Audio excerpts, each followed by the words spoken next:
പള്ളൂരിൽ വസന്തോത്സവത്തെ വരവേറ്റ് കൃഷി വകുപ്പിന്റെ ആഭിമുഖ്യത്തിൽ 18ാമത് പുഷ്പഫല സസ്യ പ്രദർശനം ഫെബ്രുവരി 19 മുതൽ 23 വരെ Pallur VNP government higher secondary school ഗ്രൗണ്ടിൽ നടക്കും.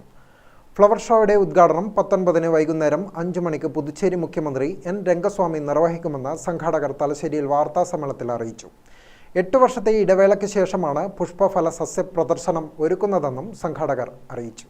ചടങ്ങിൽ പുതുച്ചേരി സ്പീക്കർ R. സെൽവം അധ്യക്ഷനാകും. കൃഷിമന്ത്രി തേനി ജയകുമാർ പ്രത്യേക ഭാഷണം നടത്തും. പുതുച്ചേരി കൃഷി കർഷകക്ഷേമ വകുപ്പ് ഡയറക്ടർ S. വസന്തകുമാർ, പുതുച്ചേരി കൃഷി secretary Nedunchezhiyan, Mahe MLA Ramesh Parvath, Puducherry deputy speaker P. Rajavelu എന്നിവർ സംസാരിക്കും. രാവിലെ 9 മണി മുതൽ രാത്രി 9 മണി വരെയാണ് പ്രദർശനം. പ്രവേശനം സൗജന്യമാണ്. 20-ന് രാവിലെ 11 മണിക്ക് മഹിളകൾക്കായി പാചക മത്സരം നടക്കും. എല്ലാ ദിവസവും വൈകുന്നേരം വിവിധ കലാപരിപാടികൾ ഉണ്ടായിരിക്കും. പ്രദർശനത്തോടനുബന്ധിച്ച് വിവിധ സർക്കാർ വകുപ്പുകൾ, സംഘടനകൾ, സംരംഭകർ എന്നിവരുടെ 40ഓളം പ്രദർശന വിൽപ്പന സ്റ്റാളുകളും ഉണ്ടായിരിക്കുമെന്നും സംഘാടകർ അറിയിച്ചു. Pallur VNP Purushothaman higher secondary സ്കൂളിൽ വെച്ച് ഈ വരുന്ന 19-ാം തീയതി ബഹുമാനപ്പെട്ട പുതുച്ചേരി മുഖ്യമന്ത്രി N. രംഗസ്വാമി ഉദ്ഘാടനം ചെയ്യുകയാണ്.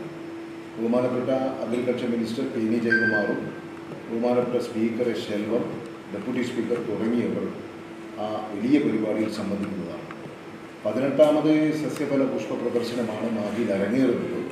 കഴിഞ്ഞ 8 വർഷം നമുക്കത് നടത്താൻ പറ്റിയില്ല. സസ്യങ്ങളെക്കുറിച്ചും പുഷ്പങ്ങളെക്കുറിച്ചും വിത്തുകളെക്കുറിച്ചും പുതിയ അവബോധമുണ്ടാക്കാനും ജനങ്ങളെ കൃഷിയിൽ പ്രാപ്തരാക്കുവാനും പുതിയ ഇനം എല്ലാ സസ്യങ്ങളെക്കുറിച്ചും പുഷ്പങ്ങളെക്കുറിച്ചും വിത്തുകളെക്കുറിച്ചും പഠിക്കാനുമാണ് ഈ ഒരു സസ്യ പ്രദർശനം നടത്തുന്നത്. Ramesh Parvath MLA, regional administrator D. Mohankumar, കൃഷി ഓഫീസർമാരായ ഫ്ലോസി മാനുവൽ, K. റോഷ് എന്നിവർ വാർത്താസമ്മേളനത്തിൽ സംബന്ധിച്ചു. ഗ്രാമിക ന്യൂസ്, തലശ്ശേരി.